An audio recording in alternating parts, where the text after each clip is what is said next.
இன்னைக்கு Python ஸ்ட்ரிங்ஸோட part 1 video பார்க்க போகிறோம். Hello friends, welcome to my channel programming in baby steps. Strings பைத்தானில் ஒரு தொடர்ச்சியான கேரக்டர்ஸை ஹேண்டில் பண்ணுற டேட்டா டைப் தான் ஸ்ட்ரிங். It is a sequence of Unicode characters to represent text. Unicode கேரக்டர்ஸ்னால் என்னென்னா, இந்த உலகத்தில் உள்ள பல மொழிகளில் உள்ள கேரக்டர்ஸை, அதாவது எழுத்துக்களை கொண்டது தான் யூனிகோட். பைத்தானில் உள்ள ஸ்ட்ரிங் டேட்டா டைப் யூனிகோட் கேரக்டர்ஸை ஹோல்டு பண்ணும். பைத்தானில் உள்ள ஸ்ட்ரிங்ஸ் எல்லாமே இம்மியூட்டபிள். ஒரு ஸ்ட்ரிங்கை க்ரியேட் பண்ணதுக்கப்புறம் அதோட கண்டென்ட்டை சேஞ்ச் பண்ண முடியாது. ஸ்ட்ரிங் இண்டெக்ஸிங் யூஸ் பண்ணி ஸ்ட்ரிங்கில் இருக்கிற கேரக்டர்ஸை ஆக்சஸ் பண்ணலாம், ஆனால் சேஞ்சோ ஆடோ ரிமூவோ பண்ண முடியாது. Creating strings. எங்கே ஸ்ட்ரிங் ஆரம்பிக்குது முடியுதுன்னு சொல்கிறது தான் டிமார்கேஷன். ஒரு ஸ்ட்ரிங்குக்கு டிமார்கேஷன் இருக்கும். இந்த டிமார்கேஷன் கேரக்டர்ஸ் எதெல்லாம் அப்படின்னா, single quotes, double quotes, triple single quotes, triple double quotes.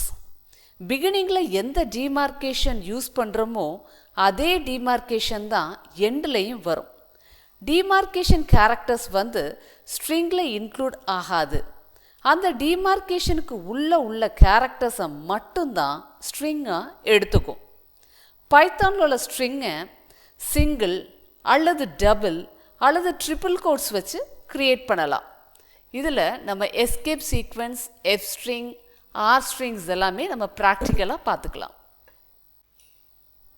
ஒரு ஸ்ட்ரிங்கை எப்படி க்ரியேட் பண்ணுறதுன்னு நம்ம இப்போ பார்க்கலாம். ஒரு ஸ்ட்ரிங்கை சிங்கிள் கோட் வச்சு க்ரியேட் பண்ணலாம், டபுள் கோட் வச்சும் க்ரியேட் பண்ணலாம், ட்ரிபிள் சிங்கிள் கோட் வச்சும் க்ரியேட் பண்ணலாம், ட்ரிபிள் டபுள் கோட்ஸ் வச்சும் க்ரியேட் பண்ணலாம். மல்டிலைன் ஸ்ட்ரிங்கை க்ரியேட் பண்ணுறதுக்கு நம்ம ட்ரிபிள் கோட்ஸ் யூஸ் பண்ணுவோம். இது மல்டிலைனில் இருக்கிறதுனால நம்ம இந்த இடத்துல ட்ரிபிள் கோட்ஸ் யூஸ் பண்ணியிருக்கிறோம். ராஜா அப்படிங்கிற ஸ்ட்ரிங்கை நேமுக்கு அசைன் பண்ணியிருக்கோம். 32 அப்படிங்கிறத ஏஜுக்கு அசைன் பண்ணியிருக்கிறோம். இந்த இடத்துல இப்போ எஃப் ஸ்ட்ரிங் யூஸ் பண்ணுவோம். எஃப் ஸ்ட்ரிங் ஏற்கனவே நம்ம பார்த்தது தான். அதில் வேரியபிள் சப்ஸ்டியூஷன் பண்ணிக்கலாம். இங்கே மை நேம் இஸ் அப்படின்னு கொடுத்துருக்குறேன். இப்போ நம்ம இதை செக் பண்ணி பார்க்கலாம். நேமுக்கு பதிலாக ராஜா சப்ஸ்டியூட் ஆகிருக்கு, ஏஜுக்கு பதிலாக 32 சப்ஸ்டியூட் ஆகிருக்கு. அடுத்து எஸ்கேப் சீக்வென்ஸ் பற்றி பார்க்கலாம். ஒரு ஸ்ட்ரிங்குக்கு உள்ள ஸ்பெஷல் கேரக்டர்ஸை இன்க்ளூட் பண்ணணுன்னா ஒரு new line, tab, double quote, single quote அல்லது ஒரு பேக்ஸ்லாஷாக யூஸ் பண்ணணுன்னா நம்ம எஸ்கேப் சீக்வென்ஸ் யூஸ் பண்ணுவோம். இங்கே பேக்ஸ்லாஷ் என் அப்படின்னு கொடுத்துருக்கேன். பேக்ஸ்லாஷ் என்னன்னா நியூ லைனுக்கு போகணும் அப்படின்னு அர்த்தம். பேக்ஸ்லாஷ் டி அப்படின்னா டேப். இப்போது அதை பிரிண்ட் பண்ணி பார்த்துருக்குறோம். பேக்ஸ்லாஷ் என் கொடுத்ததுனால ஹெலோக்கு அடுத்து வேர்ல்டுங்கிறது நியூ லைனுக்கு போயிருக்கு. வேர்ல்டுக்கு அடுத்து நம்ம ஸ்லாஷ் பேக்ஸ்லாஷ் டி கொடுத்ததுனால ஒரு டேப் ஸ்பேஸ் கொடுத்து நமக்கு வந்திருக்கு. அடுத்தது நம்ம இப்போ ஆர் ஸ்ட்ரிங் பற்றி பார்க்க போகிறோம். ஒரு ஸ்ட்ரிங் லிட்ரலுக்கு முன்னாடி ஆர் ப்ரிஃபிக்ஸ் கொடுத்தா அது ரா ஸ்ட்ரிங். ரா ஸ்ட்ரிங்னா அந்த ஸ்ட்ரிங்குக்கு உள்ள எஸ்கேப் சீக்வென்ஸ் இருந்தாலும் அதையும் அந்த ஸ்ட்ரிங்கில் ஒரு கேரக்டராக எடுத்துக்கும். இதை எங்கே யூஸ் பண்ணுவோன்னா பைத்தானில் ரெகுலர் எக்ஸ்பிரஷன் வர இடத்துல யூஸ் பண்ணுவோம். String methods. Types of string methods என்னெல்லாம் அப்படின்னா, case change methods, searching and counting methods, validation methods, split and white space removal methods. Hello world ஸ்ட்ரிங்கை க்ரியேட் பண்ணி எஸ்ஸுக்கு அசைன் பண்ணுறோம். நம்ம இங்கே கேஸ் சேஞ்ச் மெத்தடை பற்றி இப்போ பார்க்கலாம். இப்போது எஸ் டாட் அப்பர் அப்படின்னு கொடுத்துருக்குறேன். கொடுத்த ஸ்ட்ரிங் அப்பர் கேஸாக நமக்கு இப்போ மாறிடும். எஸ் டாட் லோவர் அப்படின்னு கொடுத்தா கொடுத்த ஸ்ட்ரிங் லோவர் கேஸாக மாறிடும். எஸ் டாட் டைட்டில் அப்படின்னா ஒவ்வொரு வேர்டில் உள்ள ஃபஸ்ட் லெட்டரும் கேபிட்டலில் வரும். அடுத்து சர்ச்சிங் அண்ட் கவுண்டிங் மெத்தட்ஸ் பற்றி பார்க்கலாம். This is a tester. எஸ்ஸுக்கு அசைன் பண்ணியிருக்கோம். எஸ் டாட் ஃபைண்ட் டெஸ்ட் அப்படின்னு கொடுத்துருக்குறோம். இந்த ஃபைண்ட் மெத்தடில் உள்ள சப்ஸ்ட்ரிங் அந்த ஸ்ட்ரிங்கில் இருக்கா இல்லையான்னு ஃபைண்டு பண்ணும். இருந்தால் ஸ்டார்டிங் இண்டெக்ஸ் வேல்யூவை ரிட்டர்ன் பண்ணும்.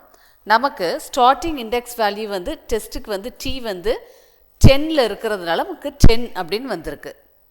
இப்போது அந்த டெஸ்டிங் அப்படிங்கிறது நமக்கு அந்த ஸ்ட்ரிங்கில் இல்லை அப்படிங்கிறதுனால நமக்கு -1 ரிட்டர்ன் பண்ணியிருக்கு.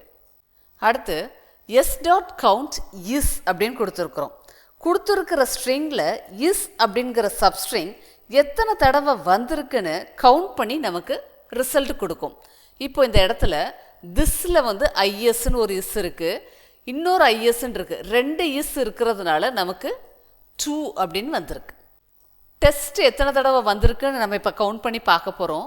ஒரு தடவை தான் டெஸ்ட் வந்திருக்கு, அதனால நமக்கு 1 அப்படின்னு வந்திருக்கு.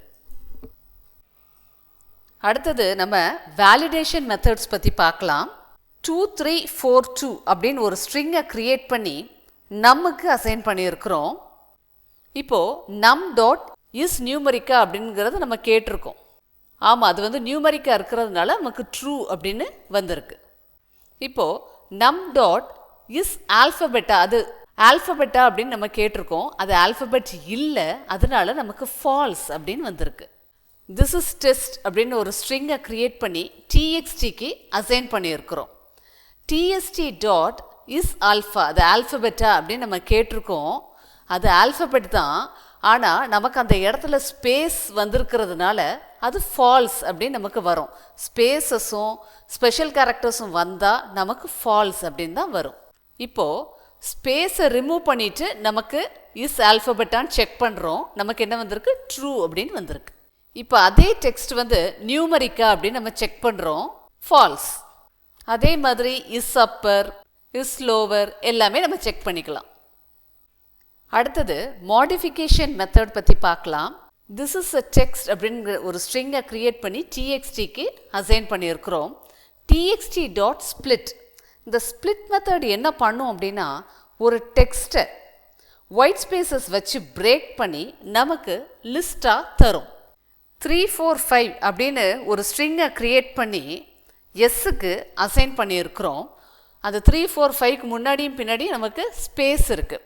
இப்போது எஸ் டாட் ஆர் ஸ்ட்ரிப் அப்படின்னு கொடுக்குறோம். ரைட் ஹேண்ட் சைடில் உள்ள ஒயிட் ஸ்பேசஸை அது நமக்கு ரிமூவ் பண்ணி கொடுத்துருக்கு. அடுத்தது எஸ் டாட் எல் ஸ்ட்ரிப் அப்படின்னு கொடுத்துருக்குறோம். அந்த எல் ஸ்ட்ரிப் என்ன பண்ணும் அப்படின்னா லெஃப்ட் ஹேண்ட் சைடில் உள்ள ஒயிட் ஸ்பேசஸை ரிமூவ் பண்ணிடும். இப்போது எஸ் டாட் ஸ்ட்ரிப் அப்படின்னு கொடுத்துருக்குறோம். அது என்ன செய்யும்? முன்னாடியும் பின்னாடியும் உள்ள ஒயிட் ஸ்பேஸை நமக்கு ரிமூவ் பண்ணி கொடுக்கும். அவ்வளோதான் கைஸ், இந்த வீடியோவில் நம்ம ஸ்ட்ரிங்கை பார்த்தாச்சு. இதில் ஏதாவது டவுட்ஸ் இருந்தால் கமெண்ட் செஷனில் கேளுங்க. இந்த வீடியோ பிடிச்சிருந்தா ப்ரோக்ராமிங் கற்றுக்கணும்னு நினைக்கிற ஃப்ரெண்ட்ஸுக்கு ஷேர் பண்ணுங்கள். நம்ம சேனலுக்கு சப்ஸ்கிரைப் பண்ணுங்கள். Programming in baby steps videos பாருங்கள், ஈஸியாக ப்ரோக்ராமிங் கற்றுக்கோங்க. See you all in the next video. Bye.